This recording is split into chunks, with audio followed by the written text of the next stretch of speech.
Este programa é livre para todos os públicos. O Senhor esteja convosco. Ele está no meio de nós. Proclamação do Evangelho de Jesus Cristo, segundo Mateus. Glória a vós, Senhor. Naquele tempo, Jesus foi à região de Cesareia de Filipe e ali perguntou a seus discípulos: quem dizem os homens ser o Filho do Homem? Eles responderam: alguns dizem que é João Batista, outros que é Elias, outros ainda que é Jeremias ou algum dos profetas. Então Jesus lhes perguntou: e vós, quem dizeis que eu sou? Simão Pedro respondeu: tu és o Messias, o Filho do Deus vivo. Respondendo, Jesus lhe disse: feliz és tu, Simão, filho de Jonas, porque não foi um ser humano que te revelou isso, mas o meu Pai que está no céu. Por isso eu te digo que tu és Pedro, e sobre esta pedra construirei a minha igreja, e o poder do inferno nunca poderá vencê-la. Eu te darei as chaves do reino dos céus. Tudo o que tu ligares na terra será ligado nos céus. Tudo o que tu desligares na terra será desligado nos céus. Jesus, então, ordenou aos discípulos que não dissessem a ninguém que ele era o Messias. Jesus começou a mostrar aos seus discípulos que devia ir a Jerusalém e sofrer muito da parte dos anciãos, dos sumos sacerdotes e dos mestres da lei, e que devia ser morto e ressuscitar no terceiro dia. Então Pedro tomou Jesus à parte e começou a repreendê-lo, dizendo: Deus não permita tal coisa, Senhor, que isto nunca te aconteça.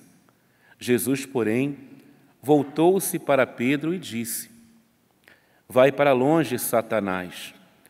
Tu és para mim uma pedra de tropeço, porque não pensas as coisas de Deus, mas sim as coisas dos homens. Palavra da salvação. Glória a vós, Senhor.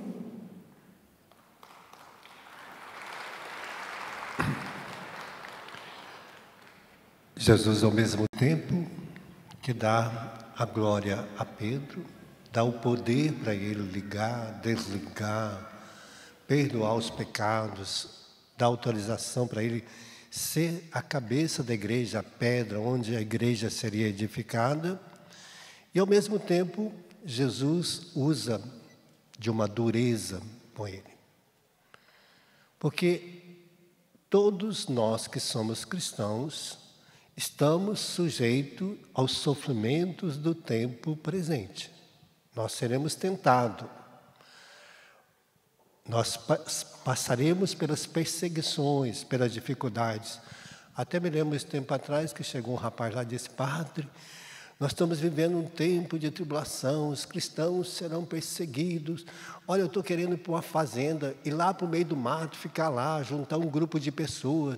Nós vamos ficar ali, vivendo. Eu falei: querido, Jesus não te chamou para isso, não.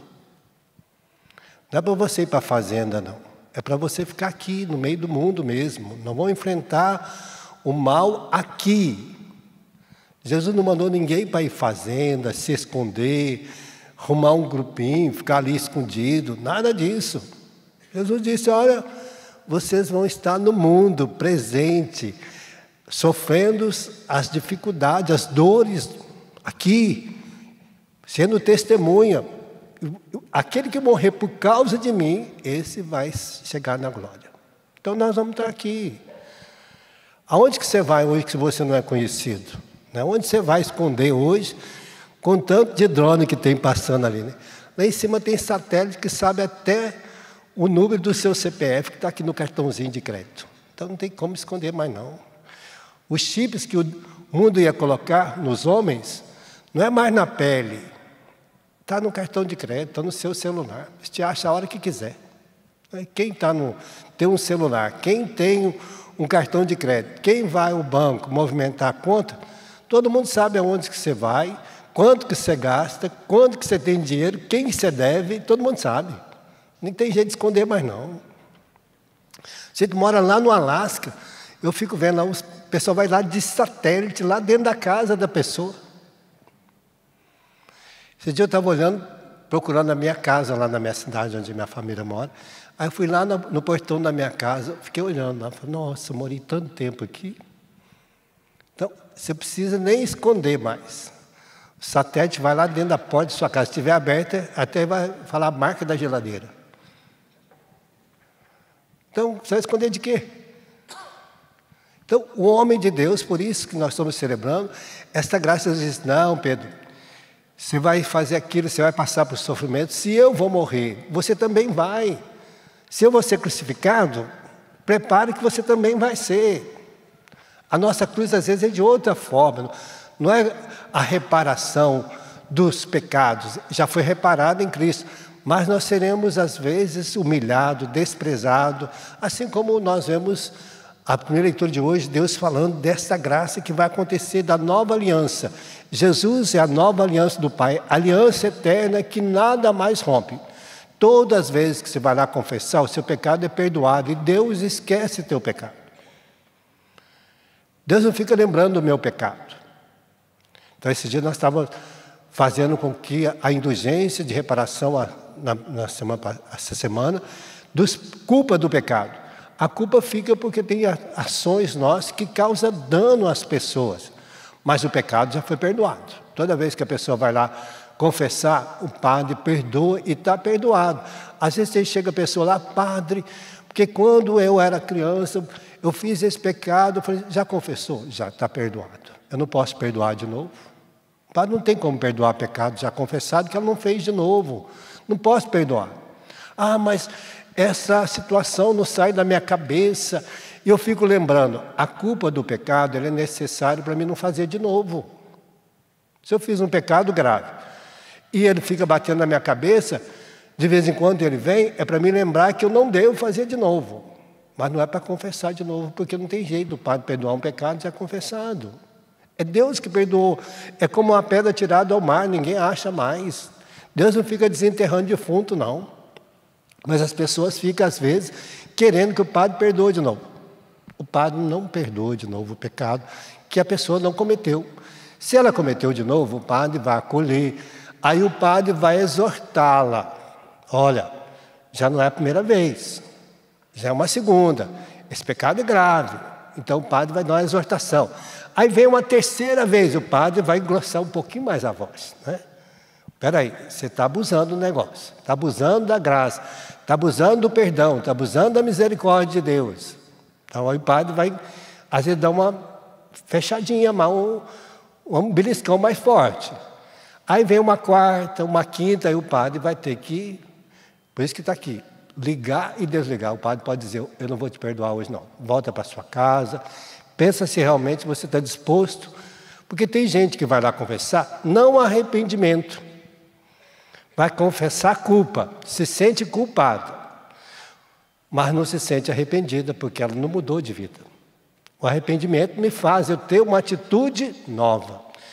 Bebia, parei. Xingava, parei. Falava mal, parei.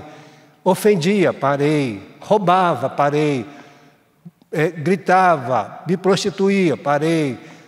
Cometia adultério, parei. Então, esse é arrependimento. Às vezes a pessoa pensa que arrependimento é uma culpazinha que fica lá só corroendo e volta para a vida. Não. Arrependimento são atitudes que a pessoa vai ter nova. Então, por isso, Cura d'Arcs ficou famoso porque ele era firme com as pessoas. E Cura d'Arcs dizia assim, quando ele chegava numa cidade, que ele entrava na cidade e via aquelas tribulações, o povo correndo, e os demônios, ele tinha o poder de ver os demônios, e os demônios correndo de um lado para o outro, e vendo os demônios correndo, e os demônios ficavam quietos de jeito nenhum. Ele falou, essa cidade aqui tem um padre bom e tem um povo santo, porque o demônio está correndo, está agitado. Quando ele chegava na cidade, que o demônio estava sentado lá na praça, deitado nos bancos, na entrada da igreja, na praça pública, ele falou que o padre não está rezando e o povo é muito pecador. Porque o demônio está calmo, cegado, né? Por isso que ele falava, quando você não está passando por tribulação, por dificuldade, as coisas estão muito... Você está vivendo uma vida acomodado, o demônio está bem tranquilo por seus pecados. Ele não vai te agitar. Ele vai deixar você continuar pecando, porque ele quer que você vive de pecado. E às vezes as pessoas chegam lá, falam, padre, o senhor tem um coração muito duro, o senhor não tem compaixão. Não é que eu não tenho compaixão, eu tenho compaixão, mas não sou convincente com o seu pecado. Não posso concordar com o pecado daquela pessoa. Às vezes a gente endurece um pouco, porque a gente vai conversando, vai perguntando, quantas vezes você já fez isso? Qual é a sua ação? Por que você está assim? Então, o padre, na paróquia, às vezes, as pessoas ficam até com vergonha de confessar com ele. Aí o que o padre vai pensar de mim? Não vai pensar nada. O padre não pensa que você é pecador ou deixou de ser pecador. O padre está lá para te acolher o seu pecado, e se você está consciente, arrependido, ele está lá para te dar o perdão. Aí é a misericórdia de Deus. Aí a misericórdia de Deus não é passar a mão na cabeça. Olha o que Jesus falou para Pedro. Sai de mim, você pensa, o que Jesus disse?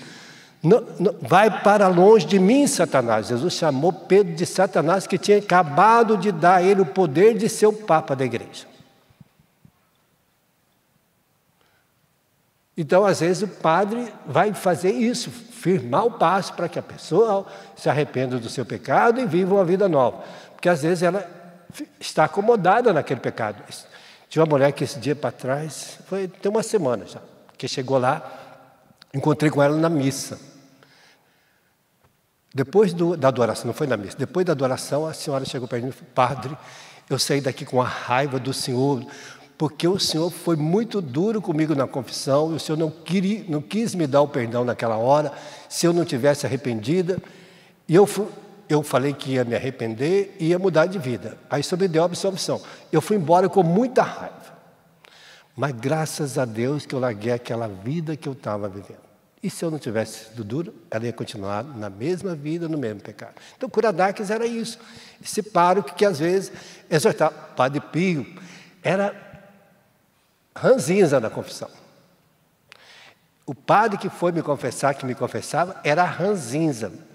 Uma vez ele não me deu a absolvição, me deixou 1 mês sem comungar. Fica lá fora, você entra na igreja, senta ali no banco, você vai participar da missa e não vai comungar. E durante o mês inteiro você vai lembrar que por que você não está comungando? Por causa do teu pecado. Porque o pecado, você está dando mais valor ao pecado do que a Eucaristia. Aí eu fiquei 1 mês sentado no banco, sem comungar, para me aprender a dar valor à Eucaristia. Então, ele foi exigente comigo, senão eu não criava vergonha na cara. Então, às vezes, a gente pensa que o padre está querendo, o padre está sendo sem compaixão, com dó. Às vezes eu falo, meu Deus do céu, não é que eu não tenho compaixão. Eu tenho compaixão porque eu também sei dos meus pecados. Mas também, quando o padre exige de mim, eu tenho que criar vergonha na cara e mudar. Eu tenho que mudar. Então, hoje Deus está falando dessa graça que Deus oferece. Jesus está mostrando que a aliança que nós temos com Deus, ela é eterna. Tudo de bênção, de graça de Deus está em mim eternamente. Toda a riqueza do céu, todo o perdão, toda a graça que eu preciso para viver em Deus, é preciso que eu saiba viver. E por isso Deus às vezes exorta a gente com situações e exige da gente uma mudança radical, como ele exigiu de Pedro hoje. Vai para longe de mim, Satanás. Porque você pensa não como Deus. Você acha que não vai ter sofrimento, não vai ter tribulação, não vai passar pelas dificuldades? Vai sim, Senhor. Se eu que sou Deus estou passando, se eu que sou o Filho de Deus, amado de Deus, estou passando, você também vai passar. Cristão é chamado a enfrentar o sofrimento, tomar a sua cruz e ser testemunha de Cristo nesse mundo. Essa é a nossa vocação, viu, gente? Não tem outro jeito, não. Quem quiser ser cristão, vai ser desse jeito. Mas Deus também te capacita para você enfrentar o sofrimento. Te dá a graça. Amém? Feche seus olhos por um instantezinho. Eu não sei qual é a dificuldade que você tem, que às vezes tem medo de confessar, achar que o padre vai ser duro. Não, Deus sabe do seu coração, Deus sabe o que você precisa. E Deus vai te dar graça para que você saiba vencer os pecados, as misérias, as fraquezas, para que você seja testemunha. Para que você cada dia mais saiba viver a sua fé, a sua igreja, com o seu padre, saiba rezar pelo seu padre, saiba pedir, em vez de às vezes reclamar, falar mal, xingar, reze por ele. Que nós sejamos este povo que vive a graça de Deus a cada dia. Amém?